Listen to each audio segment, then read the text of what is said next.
I'm Brian Coe, and I used to be fast on the bike. I raced on a consistent basis for years against some fast company. I met a girl, we got married, and then we had a daughter. After that, I launched a podcast which opened up doors for me to travel and work, but ride a lot less. We then had another daughter, and right when the pandemic came, we sold our house and ended up moving. I ended up riding alone, gained more weight, and lost a lot of my motivation to ride. Now I've teamed up with the coaches and staff at Source Endurance, and with their help, they'll get me back on track and take me from basic to better.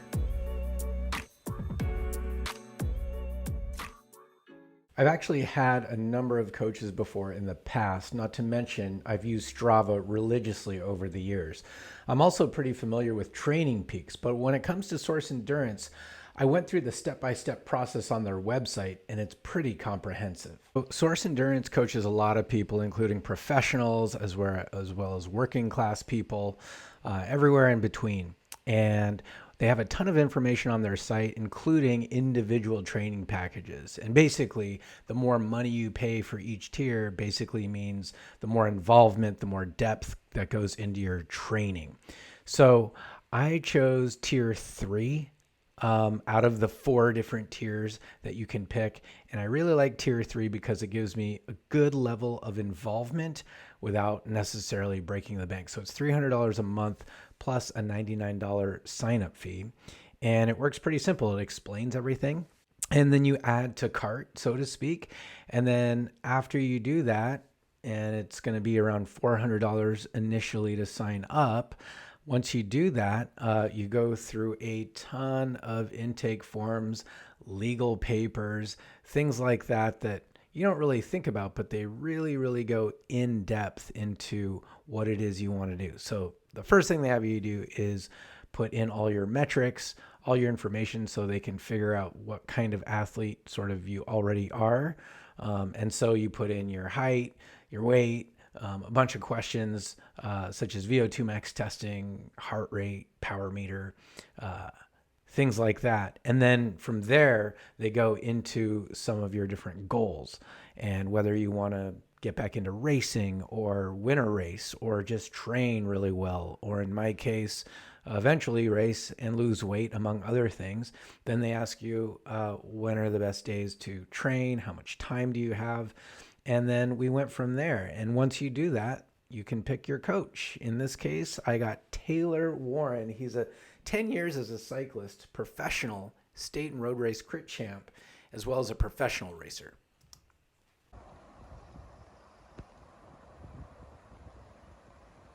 The first thing he had me do is set up a baseline to get all of my numbers. What the hell? After that, he set me up to do some testing.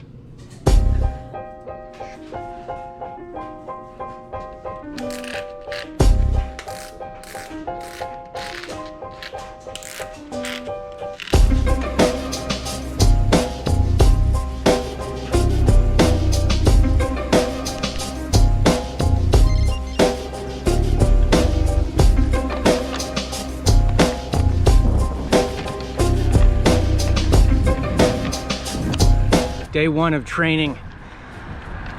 Today is all about establishing a baseline.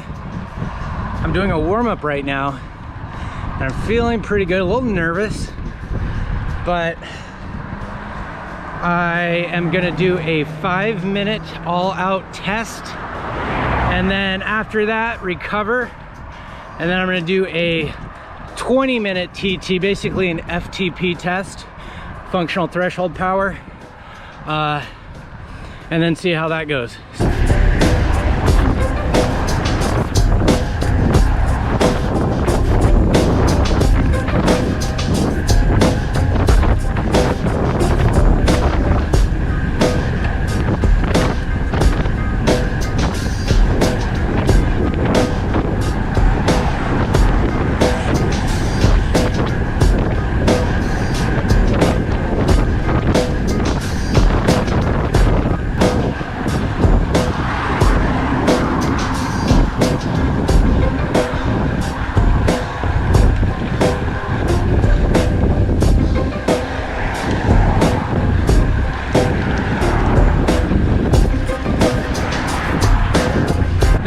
FTP, 20 minutes, felt like an eternity.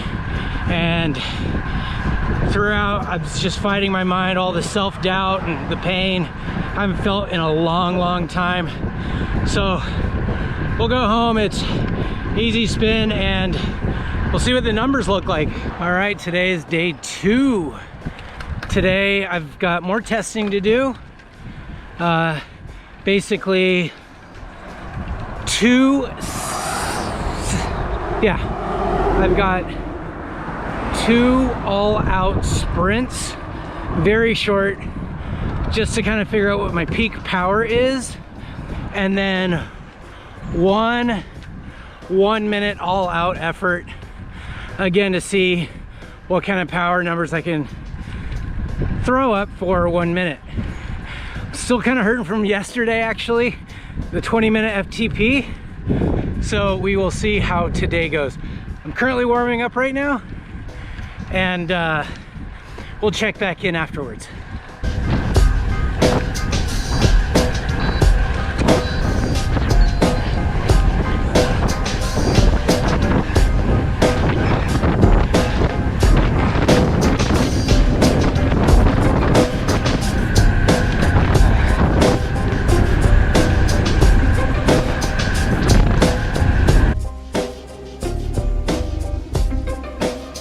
Okay, so based off of those metrics, 20 minutes being the longest and 10 seconds being the shortest, where do I stack up? I'm basically from couch, from COVID, I haven't done a group ride or a race in over a year.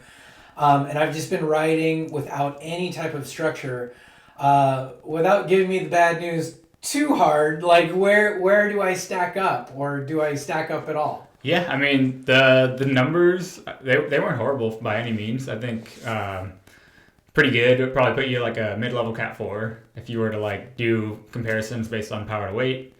I mean, numbers are only like part of the picture as well, though. What I did notice was sprint power over your functional threshold power. So I use that ratio.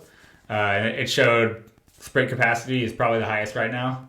And I mean, that makes a lot of sense because you're maybe a little bit untrained. Sprint power is going to be more neuromuscular. It has to do more with technique and just how fast you can turn the pedals over.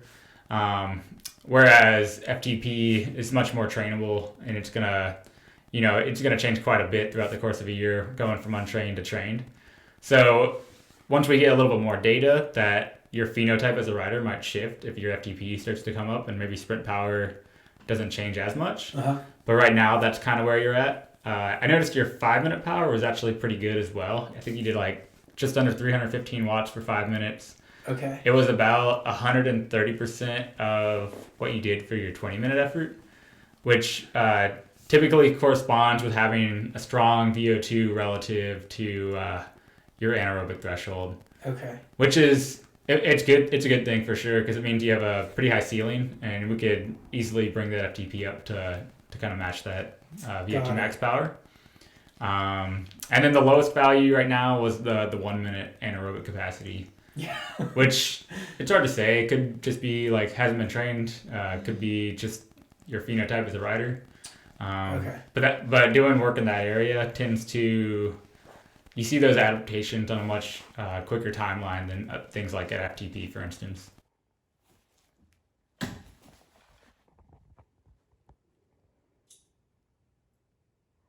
174.2, 3 pounds down. This is the start of week number 2, and if there's a theme for this week, it's learn to walk before you can run. I'm having to relearn some basic sort of biomechanics, neuromuscular things. I'm in the building phase yet again. Today is pretty basic, but it's actually a little bit harder to do. So I'm doing 4 intervals, if they're not even intervals, but 4 repeats up a hill where I'm keeping it under 215 watts for 6 minutes, and then keeping the cadence around 60 to 70 RPMs and a low heart rate. Doing all that seated And then I'm supposed to sort of work on, you know, the stroke, work on not rocking back and forth, work on all those basic things that I have to kind of unlearn that you pick up along the way. So quick ride, 4 of those repeats, should be fun.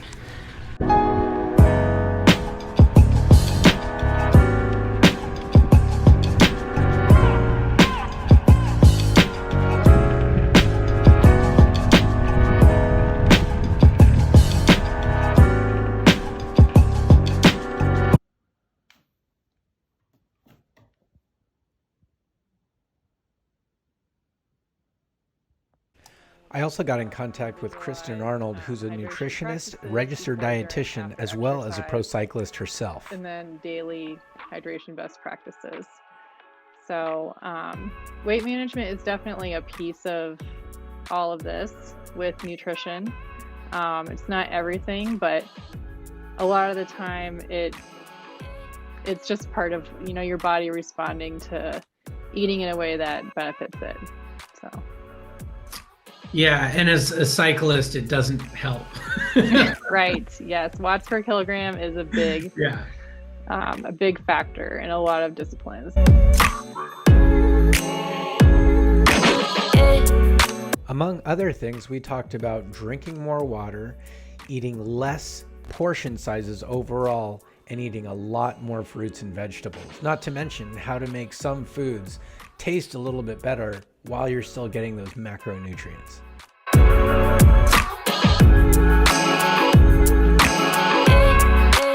Wow, it's been a very interesting week because I'm not doing any kind of high intensity yet. What I am doing is a lot of just keep it right around, you know, 200 watts and kind of hold that. And one thing I'm learning is that when I'm doing that, it's really hard to stay disciplined in your zones, whatever the Training Peaks has in store for me. So if someone's passing me and my instinct is to chase them down, I just have to stick to my ride, and keep my ceiling and floor high and low. So make your easy rides easy and your hard rides hard, and make sure you're sticking to that, because like days like today, it feels good.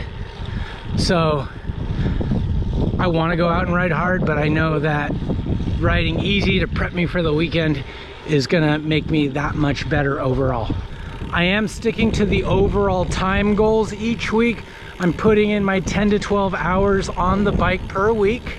I'm down 1 pound, so 1 more pound this week, which makes it almost 5, and that's a good thing. So if I can stick to my 1 to 2 pounds a week, I can sort of get down closer to my goal when I was riding a lot faster. Coach Taylor and I touched base during the week to see how things are going. Trying to stay in it. Mm-hmm. Yeah, I think as you continue to train and ride and get familiar with like how your legs feel and the kind of wattage you're doing, I think you'll find the need to like be staring at your Wahoo will start to diminish. Like you'll just be able to ride a little more off feel, and you're like, yeah, this feels like an 8 out of 10 or whatever, and you look down and just to double check, and the wattage is like right in the zone. So it's just like comes with more riding and training, being able to hone perceived exertion off the wattage you're doing.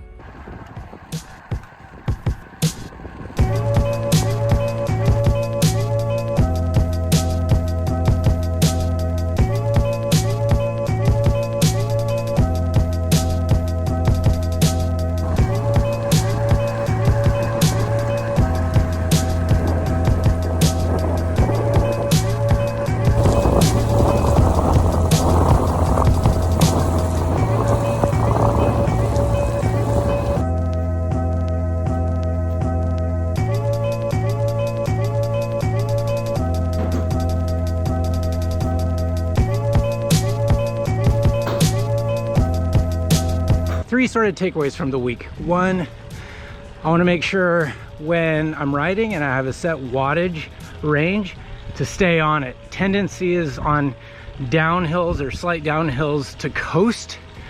And if I'm in the middle of an effort, albeit a very low one, I still have to lay down those watts because otherwise it turns into an interval. So that's part of the key of sticking to the plan. The other thing is I'm eating real food on rides longer than 90 minutes. And that seems to help as well. Eating and drinking a lot more. I'm more conscientious of that. And then this week, I was very surprised. I stepped on the scale today. I lost another 1.8 pounds. And that's right within the range. That brings the total these last 3 weeks to 5.6 pounds lost. So I have another week and a half of solid training, and then I'm going into my first rest week. I'm going to Kansas to cover Unbound Gravel. So stay tuned, and we'll see you at the next one. It is never too late to start up a coaching program of your own. And if you sign up with Source Endurance and use the code Veloworthy Promo 21, they'll get you set up for a path to success.